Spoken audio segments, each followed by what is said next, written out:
8.5-9 वर्षों के अंदर हम लोगों ने प्रदेश के अंदर प्राप्त किया है।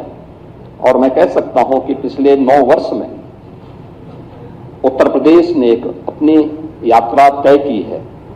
ये यात्रा अपराध और अव्यवस्था से अनुशासन का, कर्फ्यू से कानून के राज का, उपद्रव से उत्सव की यात्रा और समस्या से समाधान, अविश्वास से आत्मविश्वास की यात्रा है। यानी जो ये यात्रा है यह इस रूप में प्रस्तुत करता है कि आज देश और दुनिया भी इस बात को स्वीकार करती है कि उत्तर प्रदेश में चेंज आया है। और उत्तर प्रदेश में आखिर क्यों नहीं ये चेंज आना चाहिए? उत्तर प्रदेश की 25 करोड़ जनता का अधिकार है, उनको भी वो हक मिलना चाहिए था जिसका वो अधिकारी था।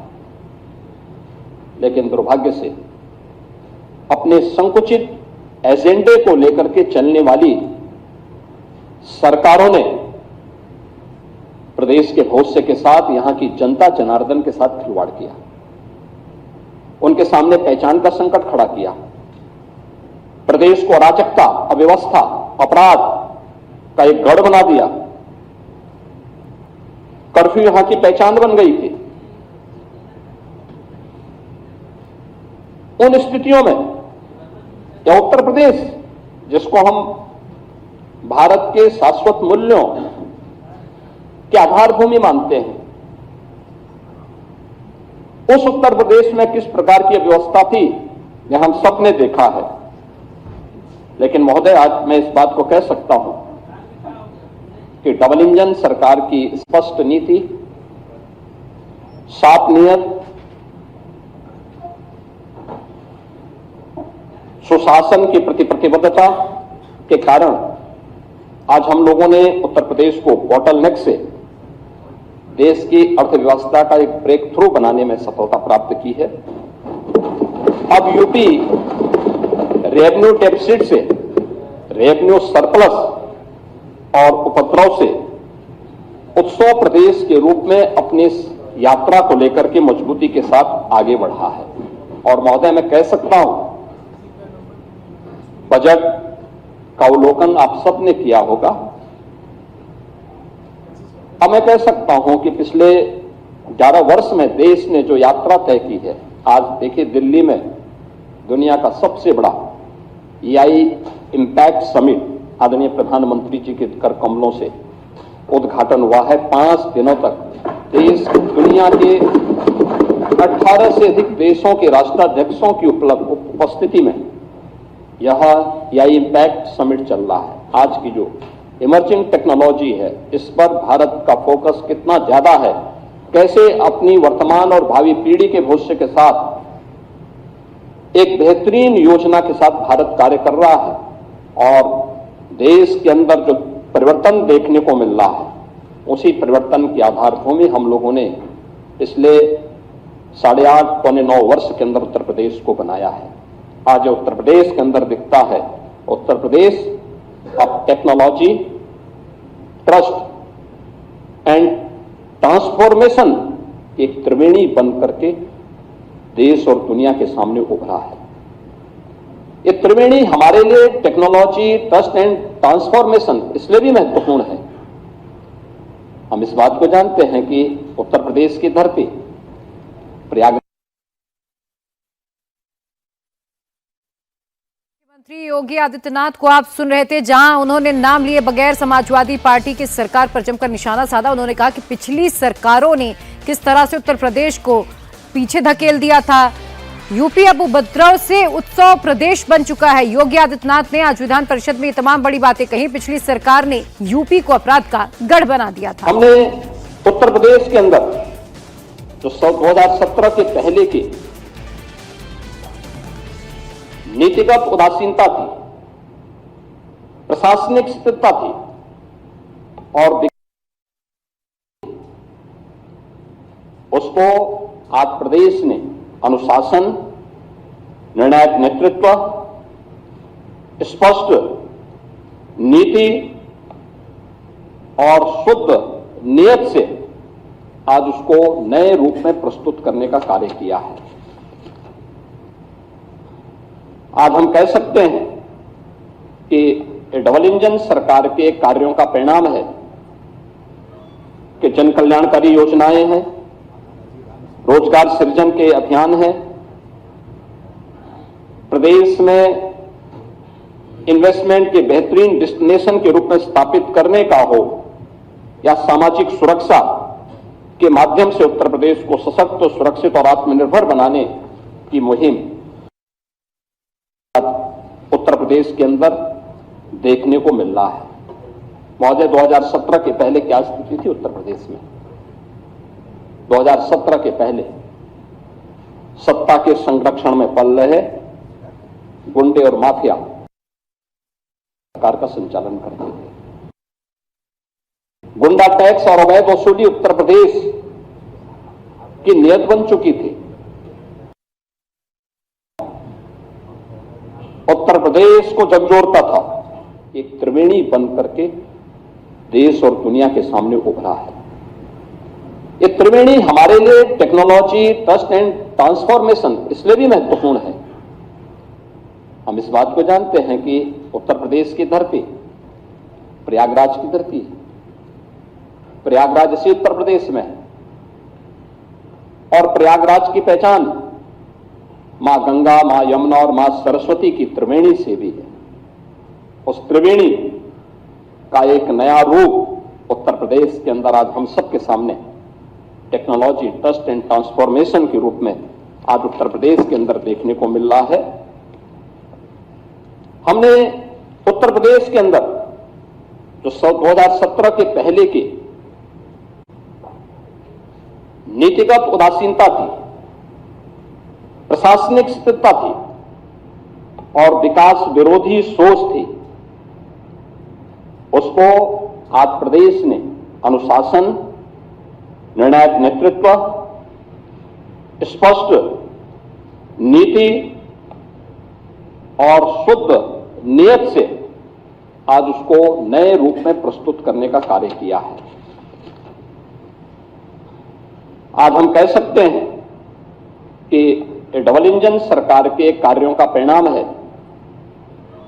कि जन कल्याणकारी योजनाएं हैं, रोजगार सृजन के अभियान हैं,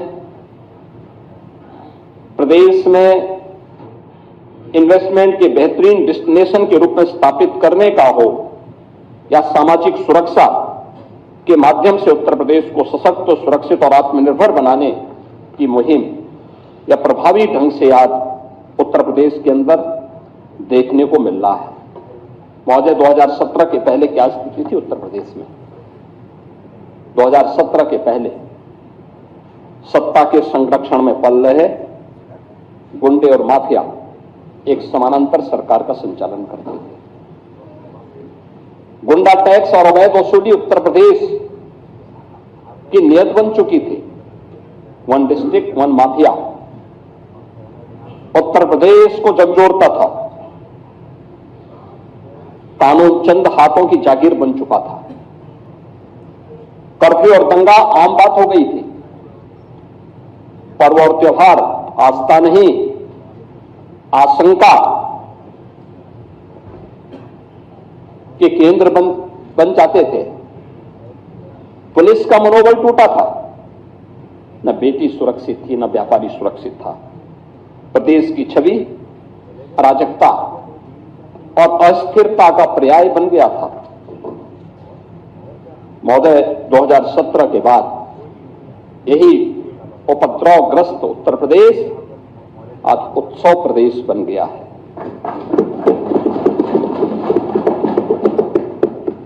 आज कानून का राज है। हमने बार बार कहा है, विकास की पहली शर्त रूल ऑफ लॉ है और रूल ऑफ लॉ के उस लक्ष्य को प्राप्त करने के लिए सरकार ने पूरी मजबूती के साथ काम किया। प्रदेश के अंदर रिकॉर्ड पुलिस भर्तियां की, महिला सशक्तिकरण पर ध्यान दिया, युवाओं के लिए नई नई योजनाएं बनाई, मॉडर्न पुलिसिंग और सुदृढ़ साइबर एवं फॉरेंसिक इंफ्रास्ट्रक्चर के विकास के लिए कार्य किया।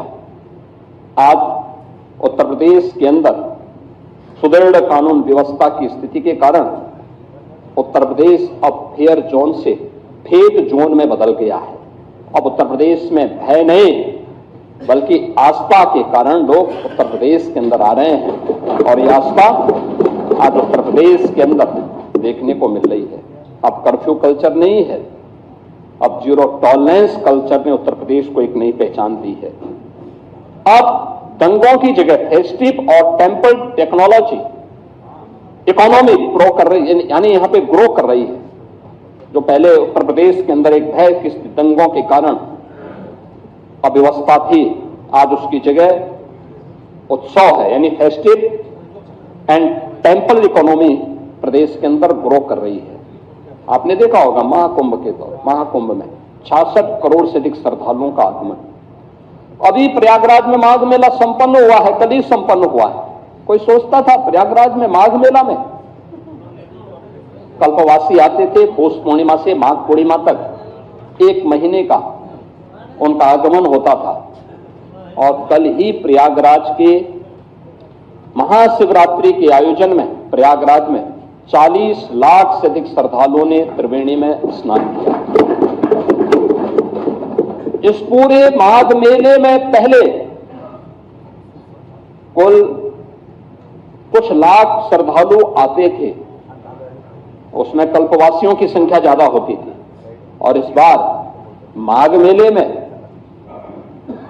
21 करोड़ से अधिक श्रद्धालु त्रिवेणी में स्नान किया है, तो आस्था की डुबकी लगाया है। यानी ये जो श्रद्धालु आ रहा है उसको व्यवस्था पर विश्वास है, सुरक्षा के प्रति वह आज निश्चिंत है। और ये केवल आस्था नहीं है। हम लोग जब बात करते हैं उत्तर प्रदेश की, प्रयागराज की, बहुत सारे मुद्दों पर हम इस बात को कहते हैं। उत्तर प्रदेश तो भारत की आत्मा उत्तर प्रदेश में निवास करती है।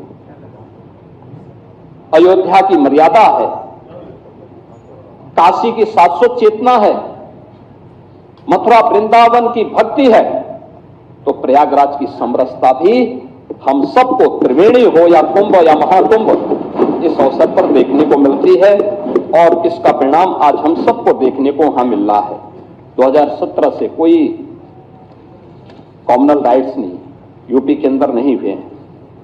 अब हम कह सकते हैं कि यूपी में न कर्फ्यू है न दंगा है, यूपी में सब चंगा है। महिलाओं को सुरक्षा और व्यापारियों को भय मुक्त वातावरण दिया गया है।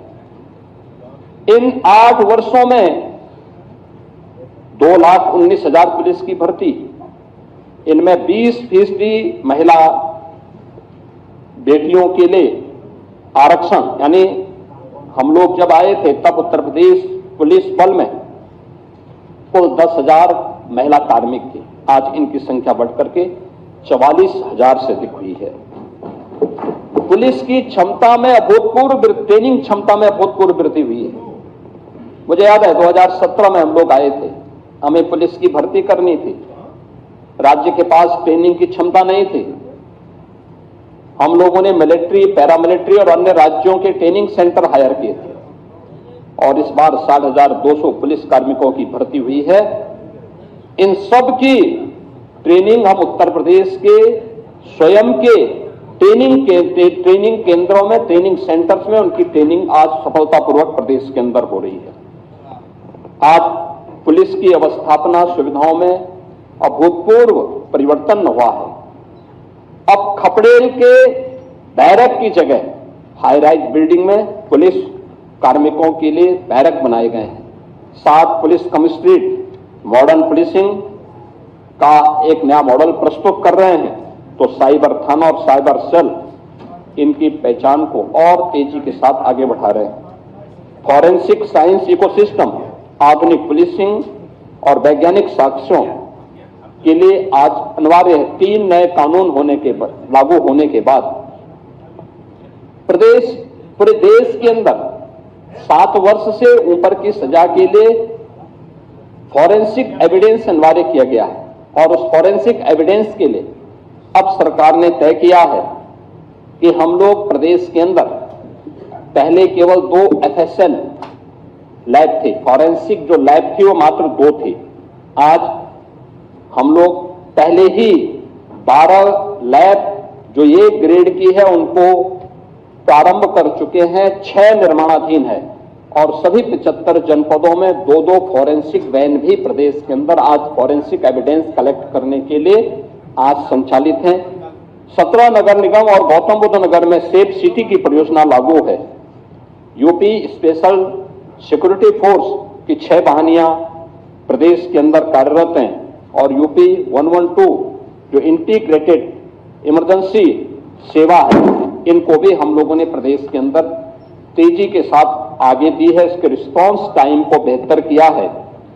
पीएससी जो दंगाइयों की काल थी उसको पिछली सरकारों ने अपने स्वार्थ के कारण एक प्रकार से बंदी की कगार पर पहुंचा दिया था। हमने फिर से 34 पीएससी की कंपनियों को पुनर्जीवित किया है और 3 महिला बटालियन पहली बार यूपी पीएससी में गठित हुई हैं और ये भी 3 उन वीरांगनाओं के नाम पर जिन्होंने देश की स्वाधीनता आंदोलन को एक नई गति दी थी, उनके नाम पर गठित हुई है, जिनमें वीरांगना चलकारी बाई, वीरांगना अवंती बाई और वीरांगना उदा देवी, इन तीनों के नाम पर 3 पीएससी की बटालियन यूपी के अंदर गठित हुई हैं और 3 नए पीएससी की बटालियन के गठन के लिए प्रदेश तेजी के साथ कार्य कर रहा है।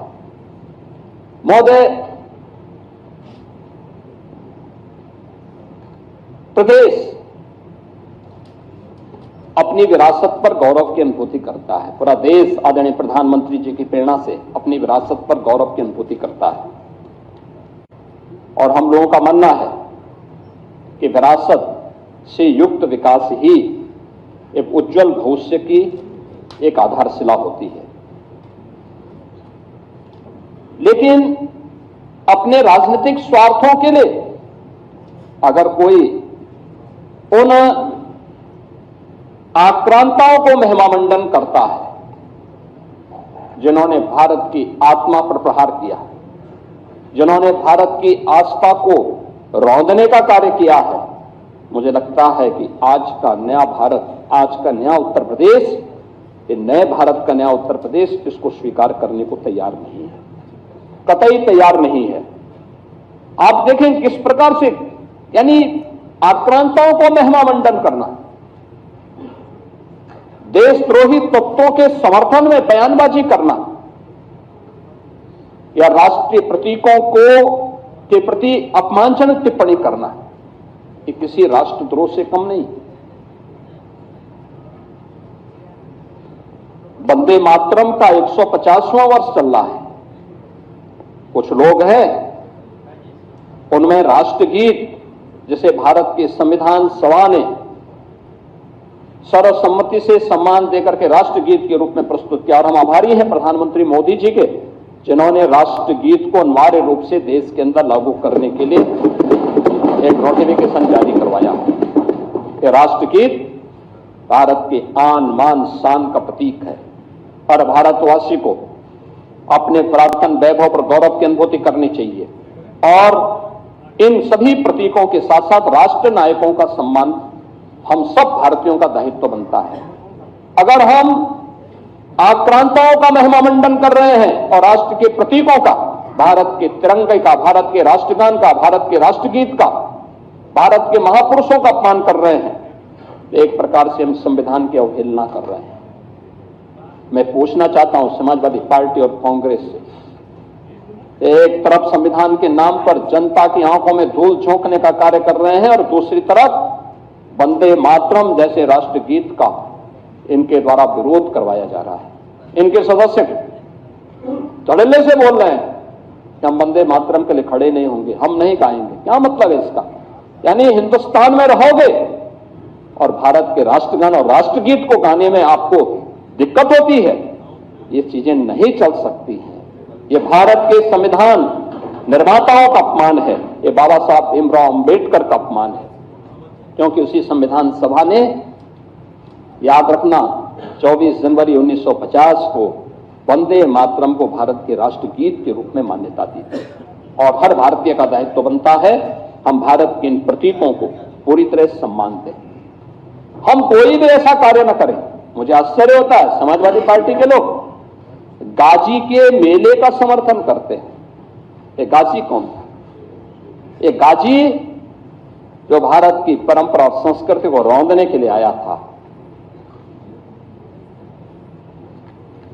श्रावस्ती के तत्कालीन नरेश महाराज सुहेलदेव के नेतृत्व में हिंदू राजाओं ने उसको रौंद डाला।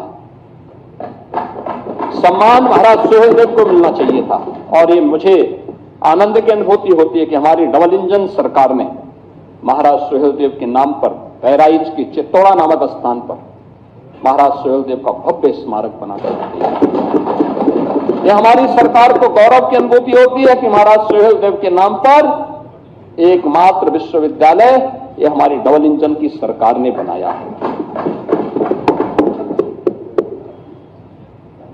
आजादी के बाद लोक माता अहिल्याबाई होलकर को सम्मान ये डबल इंजन की सरकार ने दिया है। आदरणीय प्रधानमंत्री जी ने लोक माता का एक भव्य प्रतिमा काशी विश्वनाथ धाम में स्थापित करवाई है। लेकिन गुमराह करना, असत्य वाचन करना और उसके माध्यम से गुमराह करने की जो प्रवृत्ति है समाजवादी पार्टी की, आज समाजवादी पार्टी लोक माता के नाम पर इसी प्रकार को गुमराह कर रही है।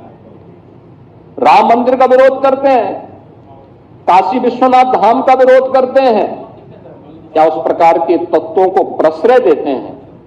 ये प्रवृत्ति दिखाती है इनको भारत की आस्था के प्रति कोई सम्मान नहीं है, कोई सम्मान नहीं है। जन्माष्टमी को रोकने का काम, कांवड़ यात्रा को रोक लगाने का काम, अयोध्या की 84 कोसी परिक्रमा हो या दीपोत्सव और रंगोत्सव के कार्यक्रम, यह प्रतिपक्ष से जुड़े हुए दलों ने अपने समय में इनको रोकने का काम किया था। कांग्रेस तो सुप्रीम कोर्ट में यहां तक कह दी थी कि राम और श्री कृष्ण ये दोनों मिथक हैं। समाजवादी पार्टी ने अपने समय में राम भक्तों पर गोलियां चलाई थी, मंदिर निर्माण के मार्ग में बाधा पैदा करने के लिए अपने अधिवक्ता तैयार किए थे। लेकिन हम इस बात को कह सकते हैं कि हिंदुस्तान में भारत की आस्था को भी कैद करके नहीं रख सकता है और यतो धर्मस् ततो जय के भाव के साथ वह विजयी जरूर होगी और यही हुआ है। और आज अयोध्या में हम देख सकते हैं प्रभु श्री राम का भव्य मंदिर का निर्माण हो गया है। आज देश और दुनिया आती है देखने के लिए, लाखों की संख्या में हर दिन श्रद्धालु आ रहा है, हर दिन आ रहा है, प्रफुल्लित होके जाता है। ये आस्था के केंद्र केवल आस्था के केंद्र नहीं है, ये वास्तव में राष्ट्र चेतना के केंद्र भी है। राष्ट्र की शाश्वत चेतना को एक ताकत मिलती है यहां से, और वहां से हम लोगों ने आज इस कार्य को आगे बढ़ाया है। इन्हीं बातों को लेकर के हम लोग ये लगातार इन बातों को देखते हैं कि भारत की इस आत्मा के प्रति सम्मान का भाव रखना और वहां कार्य करना, कि हम सबके लिए गौरव की बात है। और हम लोगों ने उसी कार्य के साथ अपनी विरासत पर गौरव की अनुभूति करने के साथ ही उससे प्रेरणा, उसका सम्मान और उसके बेहतर भविष्य के लिए एक ठोस कार्य योजना के साथ ये डबल इंजन सरकार ने कार्य किया है। हमने गुलामी की मानसिकता से मुक्ति का मार्ग लेकर के आदरणीय प्रधानमंत्री जी ने देश की आजादी के अमृत महोत्सव वर्ष के समय विकसित भारत के लिए जिन पंच प्रण की बात की थी, उसी से प्रेरणा लेकर के आज हम एक सशक्त भारत की अटल आधारशिला बनाने के लिए हम लोगों ने अपनी आस्था को आगे बढ़ाने का काम किया है। आज प्रयागराज हो, अयोध्या हो, काशी हो, मथुरा वृंदावन हो, विंध्याचल हो, चित्रकूट हो, सुखतीर्थ हो, संभल, बरेली, नैमिषारण्य, ये जितने भी पावन तीर्थ हैं, हमारे बौद्ध परिपथ हैं, अन्य भारत में जन्मी हुई उपासना विधियों से जुड़े हुए जितने भी तीर्थ स्थल हैं, इन सब के समग्र विकास के लिए आज वहां पर जन सुविधाओं के विकास करने के साथ ही डबल इंजन सरकार ने उनके समग्र विकास के लिए भी कार्य प्रारंभ किया है। आज उत्तर प्रदेश की पहचान, जब मैं उत्सव प्रदेश की बात कर रहा हूं तो उसकी पहचान दीपोत्सव से होती है। आज उसकी पहचान देव दीपावली से होती है। आज उसकी पहचान रंगोत्सव से होती है।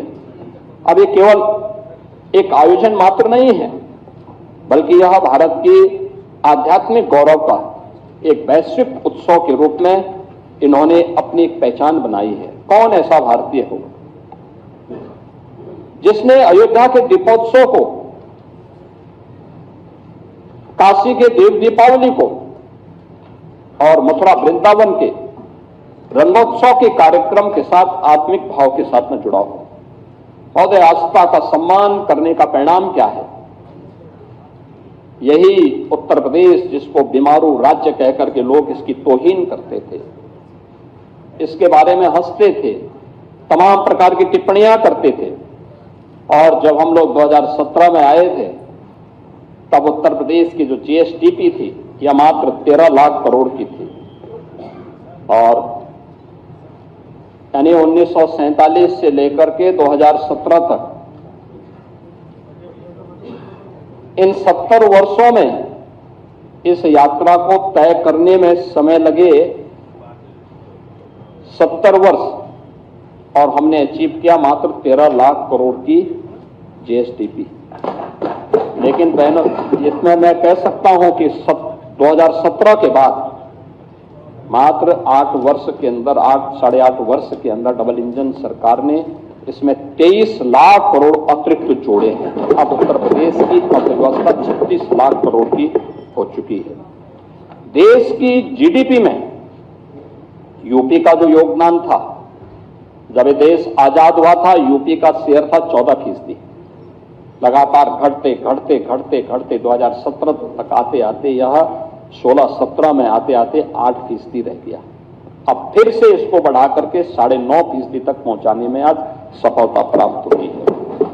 हमने पर कैपिटा इनकम को भी 3 गुना करने में सफलता प्राप्त की है। इसके लिए पिछले 8-8.5 वर्ष में कोई जनता जनार्दन पे कोई अतिरिक्त टैक्स नहीं लगाया। हाँ, हमने टैक्स चोरी को रोका है, रेवेन्यू लीकेजेज को प्रभावी ढंग से उस पर अंकुश लगाया है, और तब हमें ये सफलता प्राप्त हुई है। आज प्रदेश आज मैं कह सकता हूं कि पिछले 5-6 वर्षों से लगातार रेवेन्यू सरप्लस स्टेट के रूप में अपने आप को स्थापित किया है। जोरदार वित्तीय अनुशासन भी है और विकास के दोनों मिसाल, दोनों का संतुलन आज उत्तर प्रदेश के अंदर देखने को मिल रहा है। अब उत्तर प्रदेश का बैंकों में जमा होने वाला पैसा, यानी जो पैसा पहले उत्तर प्रदेश के अंदर 100 रुपया अगर जमा होता था तो मात्र 43 रुपया बैंकों में जमा, वहां पब्लिक के उपयोग में खर्च होता था। आज हमने इसकी संख्या बढ़ा करके 100 में से 61 से 62 रुपया आज उत्तर प्रदेश के नौजवानों को, यहाँ के व्यापारियों को आज खर्च करने के लिए प्राप्त हो रहा है। यानी सीडी रेशो 43% से बढ़ा करके हमने 61-62% पहुंचाने में सफलता प्राप्त की है। और अब मैं इस बात को कह सकता हूं कि हर एक व्यक्ति इस बात को गौरव के साथ कहता है कि उत्तर प्रदेश बेहतरीन स्थिति में है, उत्तर प्रदेश सही दिशा में आगे बढ़ रहा है। महोदय, अन्नदाता किसानों की चर्चा हमारे गाए बगाए हमारे प्रतिपक्ष के लोग भी करते हैं।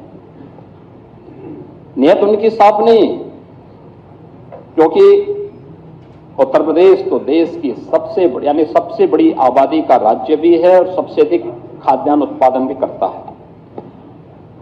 लेकिन अन्नदाता किसानों की स्थिति इनके समय में क्या थी, इन्होंने कहां पहुंचा दिया था? आज हम कह सकते हैं भारत का अन्नदाता या अन्नदाता भारत की एक पहचान थी। भारत आज से 2000 वर्ष पहले दुनिया की अर्थव्यवस्था का सिरमौर था। 44 से 45% अर्थव्यवस्था पर भारत का एकाधिकार था और भारत का स्वर्ण युग था। आज से 400 वर्ष पहले भी यही भारत के अंदर स्थिति थी कि भारत का शेयर ग्लोबल इकोनॉमी में भारत की स्थिति 24 से 25% पर भारत का अधिकार था। औपनिवेशिक काल में यहां पे शोषण किया गया, लूटा गया, परंपरागत उद्यम को समाप्त किया गया, अन्नदाता किसानों को जो पहले उपभोक्ता उत्पादक था उसको उपभोक्ता बना करके रख दिया। कच्चा माल यहां से बाहर जाता था, सस्ते में वहां से पक्का माल बन करके आता था और उस पर भारी टैक्स लगते थे और वो महंगा होकर के यहां बेचा जाता था। लेकिन आज हम कह सकते हैं कि अब जो पिछली सरकारों ने भी औपनिवेशिक काल की उसी मानसिकता के साथ अन्नदाता किसानों के साथ अपने एमएसएमई सेक्टर में परंपरागत उद्यम के साथ जुड़े हुए जो कारीगर थे इनके साथ यही व्यवहार किया। आज पिछले 11 वर्ष में आदरणीय प्रधानमंत्री जी के मार्गदर्शन और नेतृत्व में अब किसान उत्पादक से उसे हमने फिर से उसकी पहचान उस रूप में प्रस्तुत की है। चाहे वह अपने आप में किसान हो, कारीगर हो, इन सभी को हम लोगों ने मजबूती के साथ आगे बढ़ाया है और हम इस बात को मानते हैं कि देश किसानों के श्रम से, कारीगरों की सृजनशीलता से खड़ा हुआ है। हर गांव हमारे यहां एक आत्मनिर्भर इकाई हुआ करती थी, ग्राम स्वराज उसकी आधारशिला थी। आज चाहे वह कृषि हो, पशुपालन हो, हस्तशिल्प आदि कोई भी क्षेत्र रहा हो, यहां पहले किसान उत्पादक था, कारीगर स्वयं में उद्यमी था, व्यापारी राष्ट्र को जोड़ने की सेतु हुआ करता था। उत्तर से दक्षिण, पूरब से पश्चिम पूरे देश को जोड़ने का काम होता था। 17 के पहले कृषि के बारे में कोई स्पष्ट नीति नहीं थी। अन्नदाता केवल एक वोट बैंक बन गया था, लागत अधिक थी, उत्पादन कम था और बिचौलियों का वर्चस्व था। 17 के बाद डबल इंजन की डबल स्पीड, लागत कम, उत्पादन ज्यादा। अन्नदाता को विकास में भागीदार बनाया गया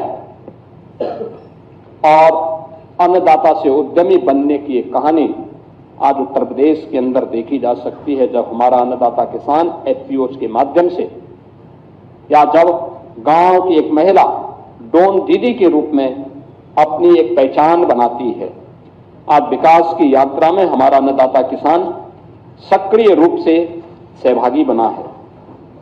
हमारा संकल्प कृषि को income based and value edition model के साथ जोड़ने के साथ ही अन्नदाता किसानों की आय को बढ़ाना है। आज उत्तर प्रदेश में कृषि विकास की दर 8-8.5% से बढ़कर के 18% हम लोगों ने प्राप्त किया है। एमएसपी पर पारदर्शी खरीद हो रही है और डीबीटी का जो पैसा है वो सीधे डीबीटी के माध्यम से अन्नदाता किसानों के खाते में जा रहा है। यह तब है, इसी का परिणाम है 11% देश के अंदर कृषि का जो कुल भूमि भूभाग है 11% यूपी के पास है, लेकिन इस 11% में उत्तर प्रदेश 21% खाद्यान्न उत्पादन कर रहा है। अब अन्नदाता बीज से बाजार तक एक ग्लोबल मार्केट एक्सेस उसको उपलब्ध है और प्रधानमंत्री किसान सम्मान निधि में भी उत्तर प्रदेश के अन्नदाता किसानों को 95,000 करोड़ रुपए से अधिक की धनराशि सीधे उनके अकाउंट में हस्तांतरित हुई है। आज अन्नदाता किसानों को उन्नत बीज, प्राकृतिक खेती, ड्रोन और जलवायु अनुकूल आधुनिक तकनीक की सीधी जानकारी सरल भाषा में उपलब्ध कराने का काम भी प्रदेश भर में हो रहा है। कृषि वैज्ञानिकों, स्टार्टअप्स और प्रगतिशील किसानों से व्यावहारिक प्रशिक्षण भी आज अन्नदाता किसानों को प्राप्त हो रहा है। खेती के बाद खेत में सारे कृषि वैज्ञानिक जाते हैं और किसान के खेत में चर्चा होती है। मुझे भी कई जनपदों में जाने का अवसर प्राप्त हुआ था। Drone dosing, FPOs, agri startups और फूड प्रोसेसिंग के माध्यम से फसलों का मूल्यवर्धन हो रहा है। अब प्रदेश में विश्व बैंक के सहयोग से यूपी एग्रीज यानी Uttar Pradesh agriculture growth and rural enterprise ecosystem strengthening project, यह परियोजना के माध्यम से भी आज उत्पादकता में वृद्धि करने, संसाधनों के कुशल उपयोग करने, कृषि आधारित उद्योगों के विकास और कृषि उत्पादों की गुणवत्ता सुधार पर विशेष ध्यान दिया जा रहा है।